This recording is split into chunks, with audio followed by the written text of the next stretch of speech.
Sejam bem-vindos ao segundo episódio da Numia Connect. Hoje tenho o prazer de ter connosco o Tiago Sá, cofundador e CEO da WiseCrop. O Tiago tem uma formação em Engenharia na Universidade do Porto, tem tido um percurso bastante reconhecido, tendo sido incluído na lista da Forbes 30 Under 30 e mais recentemente em 2023 como European Young Leader. A WiseCrop, de uma forma muito resumida, é uma empresa portuguesa de tecnologia agrícola e que, no fundo, desenvolveu um sistema operativo para a exploração agrícola. Tiago, muito obrigado por ter aceito o nosso convite. Obrigado pelo convite. Tiago, vamos começar aqui por falar sempre, eu acho que é muito importante, na questão de como é que surgiu a WiseCrop e que oportunidades identificam no mercado para avançar com o projeto. Ok. Obrigado mais uma vez pelo convite, é uma honra. Bom, tudo começou na faculdade. Foi um projeto que nasceu um bocadinho ao contrário daquilo que é o normal das startups. Tipicamente, os fundadores das startups identificam um problema, conhecem uma tecnologia que podem usar para desenvolver uma solução e desenvolvem essa solução para resolver o problema. E é assim que se implementa. Nós começamos ao contrário. Portanto, nós começámos da faculdade. Na faculdade tivemos a oportunidade de desenvolver uma tecnologia inovadora num projeto final de curso. E dessa tecnologia fomos procurar soluções possíveis de implementar que resolvessem problemas. E, portanto, fizemos tudo ao contrário. Então, a agricultura não fazia parte da sua vida nessa altura? Não fazia. Mas surgiu de uma forma bastante persistente, porque, enfim, nós desenvolvemos uma ideia básica de solução, lá está, de solução assente na tecnologia inovadora que tínhamos desenvolvido na faculdade e fomos promovê-la no que havia. E, na altura havia um concurso do BEST, uma associação, e acabámos por apresentar essa possível solução como possível de ser aplicada em diferentes setores. Fizemos uma lista de setores industriais, setores de atividade, em que aquela solução pudesse ser aplicada e, curiosamente, uma das soluções era na agricultura e, curiosamente, no público estava alguém que, no final da apresentação, veio ter connosco e disse: olha, realmente eu trabalho na agricultura e isso é uma solução excelente. Foi assim um primeiro sinal. Mas depois isto foi-se repetindo, à medida que íamos fazendo apresentações mais ou menos públicas, mas pelo menos para público desconhecido, fora do grupo de amigos e conhecidos, havia sempre alguém que nos dizia: a agricultura é capaz de ser interessante para essa solução. Pronto, e fomos começando por aí, fomos começando a afunilar, a perceber estatisticamente qual é que era o mercado mais interessante e a agricultura foi sempre sendo aquele que nos foi apresentado como o mais relevante. E pronto, e foi assim que começámos, ou seja, começámos a juntar-nos depois das obrigações que tínhamos pessoais e profissionais. Os fundadores, alguns ainda estavam a acabar o curso, outros estavam a trabalhar na faculdade e, portanto, nós fomos reunindo uma vez por semana, 2 vezes por semana, íamos desenhando aquilo que era, que entendíamos ser o melhor modelo de negócio, o melhor produto, o melhor projeto. Depois acabámos por ter também o incentivo do Passaporte do Empreendedorismo, na altura, que nos deu algum financiamento para arrancar. Foi esse financiamento que nos permitiu, como o João disse bem, venho da Faculdade de Engenharia. Ao nascer da faculdade, os meus cofundadores, os colegas que fundaram a empresa comigo, são também de Engenharia, Eletrotécnica, refiro-me. E, portanto, ao irmos para a agricultura, não tínhamos conhecimentos agronómicos. Primeiro desafio, encontrar conhecimento agronómico. E, portanto, foi com base neste passaporte de empreendedorismo que conseguimos captar o interesse de alguém que, imediatamente, ainda antes da empresa ser criada, juntou a equipa. E, portanto, trouxe esse conhecimento agronómico, de engenharia agronómica. Pronto, e foi assim que começámos. Depois, esse concurso que eu referi do BEST acabou por dar um prémio também, simbólico, eram 500 euros, que na altura foi bastante significativo e foi quase uma bandeira de sinalização, é por aqui. E pronto, e esse pequeno financiamento que fomos recolhendo permitiu-nos não procurar alternativas de sustento financeiro. E isso permitiu-nos dedicar ao projeto e criar a empresa. Muito bem. Eu estava aqui a abordar esta questão da agricultura e tem, por norma, sobretudo aqui em Portugal, não sei como é que é no estrangeiro, mas em Portugal o setor agrícola é muito conhecido pela assistência à tecnologia, não é? Pelo menos é a ideia que eu tenho. Como é que foi este processo depois de convencer o produtor tradicional a passar para esta nova fase e já tem 10 anos, não é? Mas seja como for. Sim, verdade. Mas é um processo contínuo. É um processo que ainda hoje não termina porque a tecnologia também não para de evoluir. E, portanto, essa dificuldade de adoção, ou seja, normalmente, agora estamos numa fase transitória que é bem diferente de tudo o que aconteceu por causa da inteligência artificial, mas as pessoas não adotam tecnologia, adotam as soluções que a tecnologia permite desenvolver. E o setor agrícola não é diferente de outros setores, portanto, adota as soluções que existirem para resolver os seus problemas. E a solução que nós próprios desenvolvemos foi mudando ao longo do tempo, naturalmente. E, portanto, ainda hoje temos um desafio semelhante, ainda que, como digo, com a inteligência artificial tenha mudado ligeiramente, mas o conceito é o mesmo, que é explicar para que é que serve aquela solução. Explicar de que forma é que aquela tecnologia pode ser usada para benefício do agricultor, neste caso, portanto, do cliente final, do utilizador final. Mas foi um desafio muito grande no início. Eu lembro-me perfeitamente de quando nós começámos, nós não conhecíamos o setor agrícola profissional, não é? Que é para onde trabalhamos. E, portanto, tudo à nossa volta, nós estamos no Porto, tudo à nossa volta é o chamado minifúndio, ou seja, são agricultores cujos terrenos são relativamente pequenos ou parcelados. E, portanto, ter que conhecer as dificuldades destes para ouvi-los e trazer para dentro de casa esse conhecimento para ajustar a solução com base naquilo que era o nosso conhecimento da tecnologia, para lhes dar algo que seja interessante o suficiente para comprarem, isso foi um processo contínuo de um loop, um círculo contínuo de aprendizagem e retorno e feedback. Porque eu lembro perfeitamente de ter que explicar a agricultores para que é que servia uma estação meteorológica.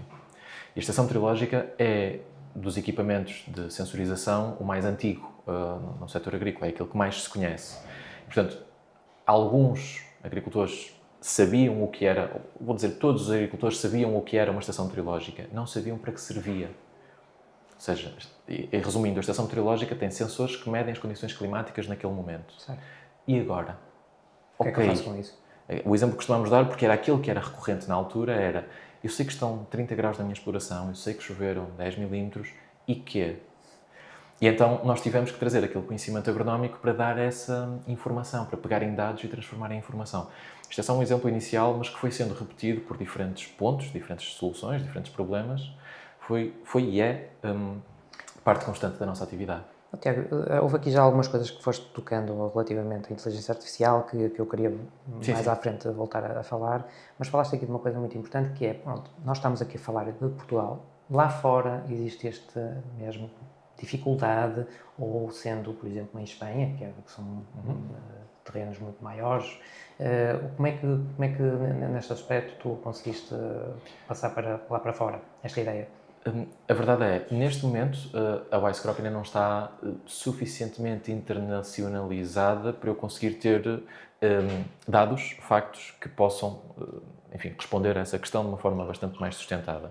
Mas a percepção que tenho, e focando apenas, lá está, em Portugal e Espanha, não muito mais, a percepção que tenho é que, no geral, são países muito semelhantes em realidade, ainda que é um facto, há mais produtores maiores em Espanha, é um facto, os terrenos assim o permitem.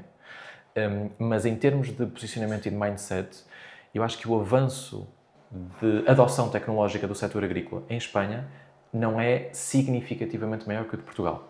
É ligeiramente maior. Mas já viajaste por todo o mundo, seguramente, à procura de novas soluções e de ver o que é que os outros fazem. Em que ponto é que está o resto do mundo relativamente a uma questão que é, acho eu, muito importante para aquilo que será o futuro da humanidade nos próximos tempos, não é? Alguém que está realmente aqui a sobressair neste tipo de tecnologia, onde é que tu vês assim maior desenvolvimento? O que acontece é, a minha forma de estruturar este tema é subdividir tecnologia agrícola, ou a palavra aqui, o word que a define é agtech ou agritech. Ela tem de ser subdividida em setores ou em subsetores. Nós estamos no subsetor dos softwares de gestão, das plataformas centralizadoras de gestão agrícola, tipicamente designadas FMS, Farm Management Software. Mas depois há muita outra coisa. Há genética, há robótica, há imagem aérea, satélite ou drone. Há aqui vários.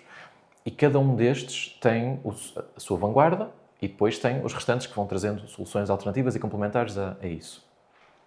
A mim o que me parece é que, do ponto de vista global, como os cereais, a produção de cereais é muito significativa percentualmente em relação à produção de outro tipo de frutas ou hortícolas, o foco do desenvolvimento tecnológico está ali, porque os maiores players mundiais, ou seja, quem teoricamente tem dinheiro para investir mais, produzem cereais. Cereais, soja, cana, portanto, culturas muito extensas. E o que é que essas culturas necessitam? Robótica, essencialmente. Robótica e mapeamento aéreo. Porque é impossível um gestor agrícola com 50 mil hectares ter noção do que se passa em todo o lado. E o objetivo daquele agricultor é produzir o máximo de forma mais homogénea nesses 50 mil hectares. E, portanto, uma visão aérea que geoespacialmente consegue identificar os problemas e robôs, drones, tratores, autónomos que possam trabalhar 24 horas e que consigam resolver os problemas locais, é natural que é aí que está a solução. Nós não estamos aí. Nós procuramos um nicho. Nós adaptamos-nos, pelo desconhecimento que referi, à realidade portuguesa. E na realidade portuguesa, ainda que os cereais possam ter um valor significativo, nós temos um nicho de produção de frutas e hortícolas, que são culturas, quer dizer, toda a gente come fruta e hortícolas. Ainda que a produção não seja gigante em percentual, é uma produção de valor acrescentado. Nós trabalhamos com frutas de valor acrescentado. Isso significa que o valor por hectare que o agricultor recolhe daquela produção é muito superior ao valor por hectare de cereais. E, portanto, o input que uma solução pode trazer, percentualmente, a vantagem é percebida de forma mais imediata e com menos recursos, com menos investimento por parte do agricultor e com menos investimento por parte da empresa. Portanto, é um bocadinho assim, aquilo que eu vejo é, do ponto de vista de softwares de gestão, e existem vários, como é evidente, eu digo isto com algum cuidado, porque eu não conheço tudo e hoje em dia as coisas são muito rápidas a crescer, mas da pesquisa que faço, do conhecimento de mercado que faço, são pouquíssimas a nível mundial que conseguem fazer aquilo que nós conseguimos do ponto de vista de integração e de gestão de empresas agrícolas focadas na produção de frutas e hortícolas. Focando neste nicho, a nossa capacidade de integração e de entrega de indicadores e ferramentas de gestão que são realmente úteis e cujo retorno se mede, não vou dizer instantaneamente, mas em poucas semanas, são muito poucas mundialmente que conseguem fazê-lo. Tens, por exemplo, uma métrica ou seja, que seja relevante e que te tenha surpreendido quando começaram a analisar os números? Eu imagino que a base de dados agora já está bastante extensa, não é? Tenho várias muito surpreendentes e que nos levam, isto é uma coisa que, se houver algum agricultor a ver isto, eu sei que o feedback não vai ser positivo, mas são essas métricas que nos têm levado ao longo do tempo a ajustar o nosso modelo de pricing para nos tornar ligeiramente mais caros. Porque o retorno de investimento era de tal ordem, ridiculamente curto, o tempo, que não estava a fazer sentido. Uma métrica rápida. Só um exemplo que me ocorre. Há uma ferramenta que nós desenvolvemos para ajudar a colheita de pequenos frutos. Mirtilo, framboesa, mas focando no mirtilo, que é este exemplo. A colheita de pequenos frutos em Portugal é uma colheita, em Portugal, não outros países, mas em Portugal, é uma colheita pouco mecanizada. Okay? É um fruto fresco, portanto, tipicamente é colhido à mão.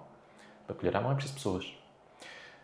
Não há uma densidade populacional suficiente para acudir aos hectares de mirtilo produzido e à janela temporal curta. O mirtilo colhe-se, depende das variedades, mas vou pôr aqui um mês, sensivelmente um mês, 2 meses, é o período de colheita de mirtilo. Ter mão de obra capaz e eficaz para colher o mirtilo naquele momento, da forma mais rápida e melhor, não é mais rápida à toa, mas mais rápida e melhor, é imediatamente um retorno do investimento do agricultor. Cerca de, arredondando, 70% do investimento anual de um agricultor de mirtilo está no período de colheita. Okay? E grande parte desses 60% são mão de obra. Nós conseguimos, com esta ferramenta que estava a referir, quantitativamente poupar 33% do tempo gasto a colher, por aumento de produtividade dos colhedores. Sim. Isto o que é que faz? Por um lado, reduzir a janela temporal na qual estou a colher, e, portanto, se eu pago ao dia ou à semana, estou a poupar. Por outro lado, estou a incentivar uma melhor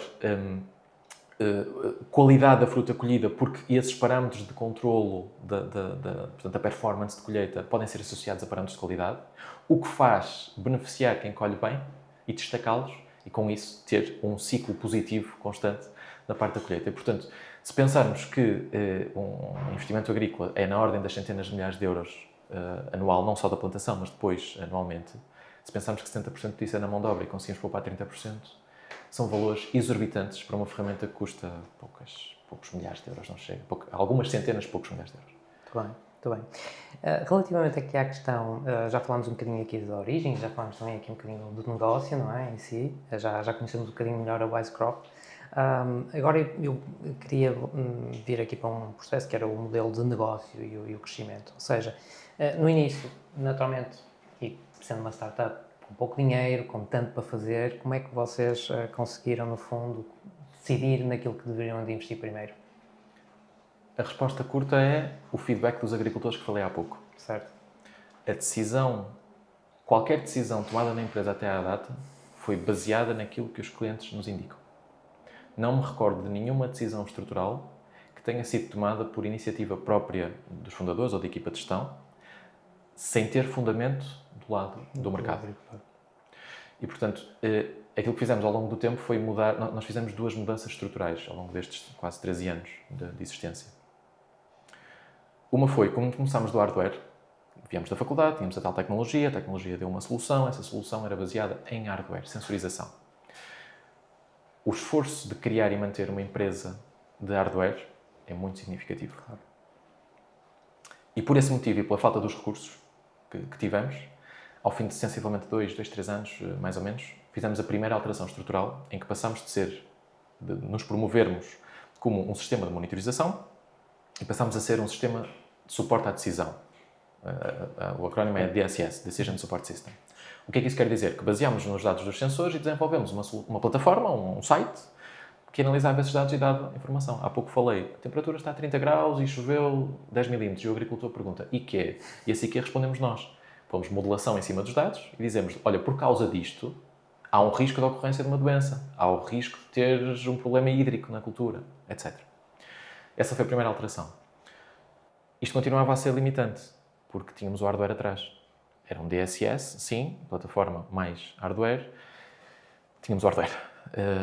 O hardware é importantíssimo do ponto de vista de retenção, do ponto de vista de conversão do cliente, porque toca-se, porque é físico, porque dá para ver, é mais fácil de comprar do que um software. Mas, do ponto de vista de produção, é limitativo e exigente, sim, financeiramente. E, portanto, o que fizemos foi, na segunda iteração, transformar a plataforma em algo independente do hardware, desenvolver ferramentas que fossem unicamente assentes em software e aquelas que dependessem do hardware não dependessem só do nosso. E com isso fizemos uma alteração estrutural para este conceito do sistema operativo que temos hoje, sistema operativo agrícola, em que qualquer fonte de dados pode ser integrada.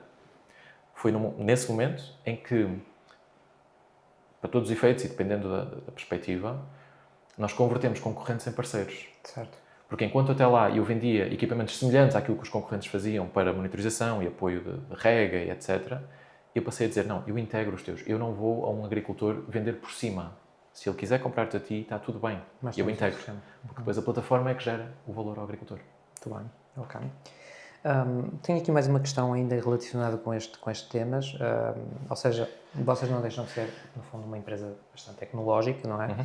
E há uma pressão enorme aqui para crescer rápido, não é? Sei que vocês também tiveram investidores numa fase inicial. Houve algum momento em que vocês perceberam que teriam, ou seja, que mudar de rumo? Naturalmente que já falaste que foram acrescendo também com base nas decisões ou nas informações que vocês tinham dos agricultores, não é? Mas existiu aqui algo mais que vocês, para além dessa questão, que vos obrigasse a mudar de rumo? É como digo, eu acho que os principais fatores vieram do mercado, vieram dos nossos clientes e potenciais clientes. Tudo aquilo que nos forçou a fazer alguma coisa foi a receptividade ou não do mercado. Portanto, eu não sinto que fatores, naturalmente, vários fatores externos juntos podem incentivar a uma determinada direção. Mas o que eu queria chegar aqui era a parte financeira, ou seja, a parte financeira nunca vos obrigou a retrair-se um bocadinho, ou seja, para depois poder apostar noutra situação ou... O percurso que eu expliquei há pouco foi muito incentivado pela parte financeira. Se eu tivesse tido imenso capital logo desde o início, se calhar nunca tinha percebido das dificuldades que é fazer crescer uma empresa de hardware. E se calhar hoje ainda era uma empresa de hardware porque sempre tive capital para produzir, para fazer inovação e desenvolvimento, para conseguir otimizar custos de produção, externalizar essa produção. Se calhar se eu tivesse capital para ter feito isto tudo, não tinha feito as alterações que fiz. As alterações que fizemos foi em função do que os agricultores nos diziam e da nossa capacidade de resposta. Ora, eu não tendo capital para responder a necessidades muito exigentes, tive que adaptar aquilo que fazemos ou fizemos de forma a que o agricultor tivesse a solução que queria de uma forma extremamente mais barata para nós produzir. Portanto, essa foi uma limitação, sem dúvida, e um dos fatores de tomada de decisão das duas alterações que eu referi. Muito bem. Já tomaste também aqui, há pouco, falaste um bocadinho aqui da questão da inteligência artificial, é um tema incontornável nos dias de hoje, não é? Está a transformar praticamente todos os setores. Na tua oportunidade, no fundo, existem aqui oportunidades e também ameaças, não é? Como é que vês aqui a questão da inteligência artificial? Sei que vocês também já são uma empresa tecnológica, por isso seguramente que já incluem alguma componente da inteligência no passado, não é? Sim, mas da forma que ela está disponível ao dia de hoje é muito diferente daquilo que era há 2 ou 3 anos. É um tema longo esse, não temos muito tempo, por isso vou tentar ser conciso. Eu acho que divido isto em duas partes. Uma naquilo que nos ajuda internamente como empresa e outra como é que o mercado está a reagir à inteligência artificial e de que forma que o WiseCrop se posiciona. Em relação à empresa é indiscutível. Desde que os LLMs mais conhecidos começaram a ficar acessíveis, que os usamos para otimizar o nosso trabalho. Sim. Eu penso que o departamento que mais adotou, ou estou a pensar e todos eles adotaram em elevada percentagem daquilo que é o dia-a-dia. Mas há 2 que eu acho que se destacam. O de marketing, na produção de conteúdo. Sim. O LLM é isso mesmo. É linguagem. E, portanto, o marketing é linguagem. Com os devidos processos, com as devidas validações e iterações, o conteúdo passou a ser muito mais fácil de produzir. O conteúdo digital, principalmente. Sim. Não só, mas o conteúdo digital. E esse foi um que otimizou drasticamente. E o outro, o IT, o desenvolvimento da IT. Com os auxiliares de criação de código, as coisas ficam muito mais céleres a fazer. Com os devidos asteriscos do cuidado, porque não é perfeito. Cada vez se torna mais, mas não é perfeito. Pronto, isto do ponto de vista interno da empresa. Do ponto de vista do mercado e do produto e de como é que nos posicionamos. Tem sido um desafio, lá está. É o primeiro momento da nossa vida, como empreendedores, em que isto acontece, em que eu não tenho que ir ensinar o agricultor o que é que a tecnologia faz e para que é que serve. Está o agricultor a exigir-me que eu tenha a tecnologia. Mas é curioso, não é? Porque nós começamos aqui como estávamos aqui a falar há pouco, não é? De uma dificuldade do próprio agricultor em querer perceber o que era uma estação meteorológica, etc. De ter um software que vos pudesse ajudar, para de repente parece que passou a ser parte do vocabulário diário, não é? E passou a ser exigido. E passou a ser quase vergonha não ter. Ou seja, é aquilo que nos é imposto, praticamente tem inteligência artificial? Não? Então, para que é que serve?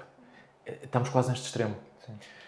E agora, o nosso trabalho é desconstruir este argumento. O nosso trabalho é ir perguntando, mas inteligência artificial para fazer o quê? O que é que queria que fizesse?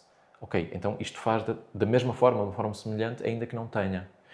E depois vamos ao conceito de ter ou não ter. Nós já temos o conceito de inteligência artificial, já está no WiseCrop há muitos anos. Desde a criação daqueles modelos de doenças que eu referi há pouco. Sim. E esses modelos aprendem automaticamente com eles mesmos. Ou seja, se um agricultor indicar que o problema não existiu, apesar do alerta ter sido dado, a próxima vez que o modelo correr vai ter isso em conta.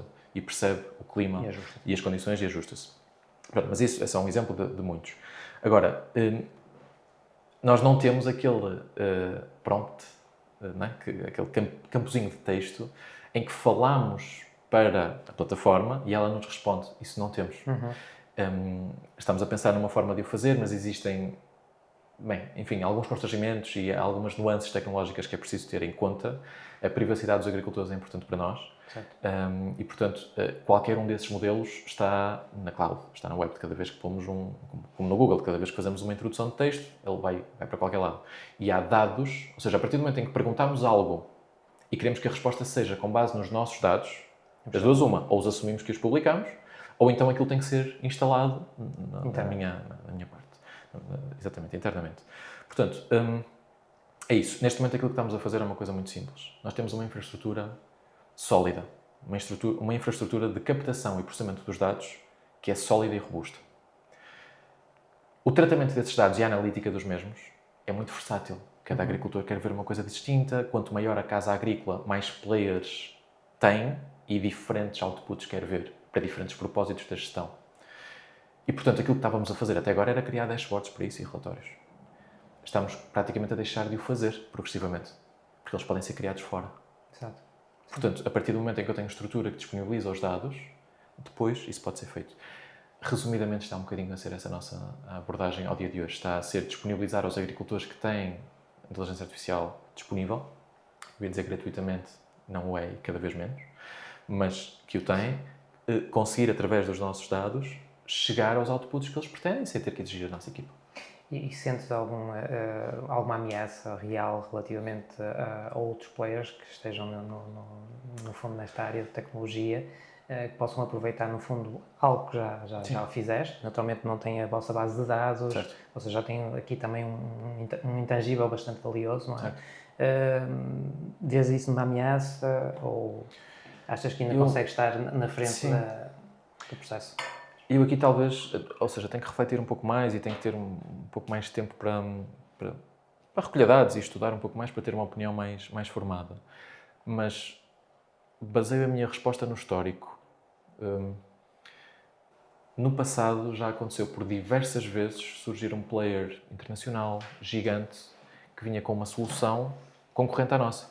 Eu já tive sustos, demasiados sustos ao longo destes 13 anos. Estamos a falar de empresas gigantes, multinacionais, que de repente decidem apostar no agro com tecnologia, no agtech. Sim. E de repente surgem no mercado com uma força comercial de marketing e tecnológica assustadora. Isto já me aconteceu vezes suficientes ao longo deste tempo para agora me enviesar a opinião e me fazer dizer por esse histórico que vai acontecer outra vez. Claro. Não tem que ser, porque as coisas agora são diferentes e por isso é que digo que tem que refletir um pouco mais. Mas até agora, de cada vez que um player destes vem para a agricultura, porque há um nicho, sei lá, o boom dos sensores, IoT, e de repente a internet passou a 5G, passou a fibra, passou a ser disponível em todo o lado, grande cobertura, satélites com internet, então todo lado pode ter net, todo lado pode ter sensores. E depois surgem empresas de base tecnológica, não do agro, a criar departamentos e subempresas no agro, a investir centenas de milhões para produzir sensores. Isto já me assustou há 6 anos atrás ou 7 anos atrás. Pronto, sobrevivem 3, 4 anos e depois desaparecem. E, portanto, criam ruído, criam dificuldades para quem cá está, mas acabam por desaparecer. Mas é o ecossistema português? Pode ser-lo, porque lá está, porque ainda não estou internacional o suficiente para conseguir argumentar isso com factos, mas no ecossistema português, e diria a largo até ao espanhol, porque conheço minimamente, o setor agro é particular. O setor agrícola é muito particular. A adoção parte da confiança. Outro dia escrevi um textozinho sobre isso no LinkedIn. A adoção parte da confiança, não parte de canais distribuidores de distribuição standard, não parte do by the book de startups e de empresas, não parte da estrutura de distribuição e de entrega e de marketing que as empresas tipicamente utilizam. Os consumidores, ou nós, temos uma adoção e uma percepção daquilo que é a evolução tecnológica e do valor completamente distinta daquilo que é um agricultor. Há uma coisa que não nos podemos esquecer: o tempo, a percepção temporal. Um agricultor, mais uma vez, foca nos frutos, tipicamente as frutas de valor acrescentado, colhe uma vez por ano. Nós temos empresas que mensalmente fazemos reportings. Sim. Mensalmente vemos como é que as coisas correram, ajustamos o mês seguinte, fazemos uns planos, vamos ajustando. O agricultor trabalha 9 meses para ter um de colheita, para depois descansar com aspas, 1 ou 2 e voltar outra vez. São 9 meses a trabalhar para um propósito que acontece num mês. É lá que as coisas acontecem. A percepção temporal é... Se agora não dá jeito, para o ano volta cá. Não é como a indústria, não é como a produção, é que no fundo nós vamos lá num momento e dizem agora não, que estou no pico, volta daqui a 2 semanas. Claro. Ou do género, isso é para testar, então testa, daqui a um mês vamos ver como é que correu. Não acontece. Portanto, esta percepção temporal é muito importante e nas empresas o tempo é vida. Claro. Portanto, se a coisa demora, é natural. Muito bem. Eu acabava aqui só este podcast, eu acho que está com lindamente, ao Tiago. Não sei se me estou a esticar. Não, em tempo e nas respostas, vocês? Não, está perfeito. Mas relativamente aqui agora uma visão mais pessoal, eu tenho sempre aqui, ou pelo menos tenho sempre não, só fizemos dois episódios, mas gosto sempre de colocar estas questões, porque acho que é importante já temos 13 anos de existência, não é? Por isso acho que já tem aqui um acumular de experiência que permite também seguramente responder a isto. Que é basicamente, no fundo, numa primeira fase, quais são as vossas grandes prioridades para os próximos, diria, 5 anos, não é? Okay. Naturalmente sei que estamos numa fase complexa, sim, não é? Sim. Mas diria, pronto, nos próximos 2 anos, para tentar perceber onde é que vocês querem chegar. E depois eu falo aqui mais de Ok. as duas últimas questões mais relacionadas com a sua experiência como CEO, decisões que teve que tomar, mas já lá chegamos então. Ok. Pois, é muito difícil falar do futuro neste momento, porque as coisas estão a mudar a uma velocidade tão grande e são tão imprevisíveis que fica mesmo difícil, não só tecnologicamente, mas geopoliticamente, e portanto fica-me difícil perceber para que países queremos ir. Eu sei qual é o potencial dos países, mas depois a geopolítica afeta tudo isto, e fica-me difícil também dizer com certeza, ok, eu daqui a 2 ou daqui a 5 anos quero ter esta solução ou quero desenvolver isto. Aquilo que sabemos hoje é que a flexibilidade é a maior virtude que nós temos. A capacidade de adaptação rápida às coisas que acontecem, acho que é das ou a maior virtude que temos como empresa. Aquelas duas transições que eu referi, as duas alterações estruturais àquilo que fazemos, foram um reflexo disso. A capacidade de mudar proposta de valor, marketing, pricing, toda a estrutura em função daquilo que era um produto e passou a ser outro, foi o que nos trouxe também até aqui. E eu acho que vamos ter que continuar a ter essa capacidade, por um lado. E, portanto, sermos pequeninos ajuda. Se fôssemos já Somos ágeis. Não é? Somos ágeis, somos rápidos a mudar-nos. Aquilo que eu acho que é inevitável, parece-me, é de facto essa adoção da inteligência artificial nos pontos que são mais críticos e nos pontos que os clientes, que os agricultores mais procuram. E é esse que eu ainda não identifiquei. Que os agricultores querem ter pouco trabalho, como todos nós, e em vez de inserir campos bastante extensos para cumprimento de obrigações legais ou burocráticas, quererem falar para um assistente e que ele faça o resto, já sabemos. Portanto, se calhar o caminho talvez seja por aí, numa tradução ágil de um input. Outro pode ter a ver com previsões. Estes modelos permitem previsões muito mais precisas. E por isso essa previsão pode ser um valor acrescentado também. Tiago, eu se calhar faço aqui um desvio, porque é uma coisa que me interessa bastante. Nós temos falado também, não só da inteligência artificial, mas também das alterações climáticas. Não é? Vocês já devem ter recolhido, de facto, bastantes dados ao longo destes anos. Sim. Em Portugal, é uma realidade esta alteração climática? É sentida por vocês? Sim. É evidente? Sim. Okay. E em que sentido? Ou seja, tens dados... Temperaturas médias mais altas, momentos de chuva em momentos inesperados, com chuvas bastante Mas isto para o agricultor é um problema gigantesco, claro. porque eles trabalham para um ano, não é? Exato. Uma coisa para um ano. Exato. Exatamente. A imprevisibilidade do local, de repente, antigamente, vou dizer assim, esta é a palavra mais genérica, determinados locais eram propícios a determinada cultura por questões naturais, porque já se sabia que naquele período de tempo iam acontecer aquelas coisas. Ia chover naquele período, ia estar calor naquele período. Pronto. Começa a estar completamente imprevisível. Começa a estar impossível de antever com um grau elevado de certeza o que é que vai acontecer. E, portanto, essa capacidade que eu falava há pouco de adaptação é exigir aos agricultores, mas estão de mãos atadas, porque a cultura está no campo e, portanto, há poucas formas de se protegerem. Depois há formas de minimizarem o dano, Claro. okay? Dependendo de qual é.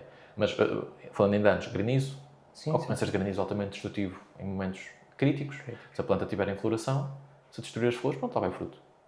É tão simples como isso. Se já estiver em frutificação, se danificar o fruto, ok, tem que ir para compota ou tem que ir para a indústria, já não pode ser vendido a fresco, porque ninguém quer um fruto danificado e não aguenta na prateleira, etc.